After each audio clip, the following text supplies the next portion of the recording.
Ер нь бол ийм шүү дээ. Одоо би нэг хоёр зүйлийг хэлье гэж бодож байгаа. За аудитын сөрөг дүгнэлт гарсан гэдэг нь өөрөө энэ үнийг ажиллаж чөлөөлөх бол бүрэн үндэслэл болж байгаа. Нэгдэх асуудал. За хоёр дахь асуудал одоо би ер нь бол хувь хүний бас одоо юу гэх юм бас хувь хүний одоо бас хүндэлдэг тийм ээ. Одоо бас манай одоо нийгэм идэвхтэй үйл ажиллагаа явуулдаг залуучуудын нэг шүү дээ. Тэгээ энэ залуу бас залуу хүн бас улс төрийн карьер нь байгаа болов гэж хардаг. Тийм учраас одоо би альва нэг имийг бол одоо бас удирдах байгаа байгууллагын даргын хувьд ч тэр за Ахмад хүний хувьд ч тэр ах хүний хувьд ч тэр одоо маш олон байдлаар бол энэ хүнд анхааруулж бас зөвлөж ирсэн.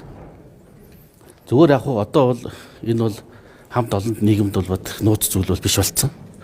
Ер нь бол өнөөдөр энэ үйлдвэрлэлийн үйл ажиллагаа тасралтгүй явагдаж байхдаа ийм объектн дээр бол одоо яг тухайн местэн дээрээ байнга ажилтдаг ийм л гүйцэтгэх захирал бидэнд хэрэгтэй.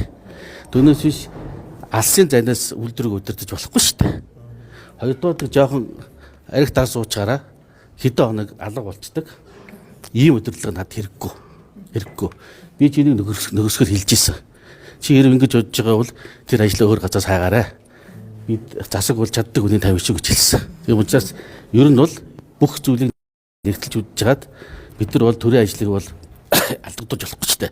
Тийм учраас энэ дээр бол бид саналаа хувьцаа эзэмшигч буюу засгийн газарт энэ асуудлыг бол ойрын хугацаанд оруулнаа.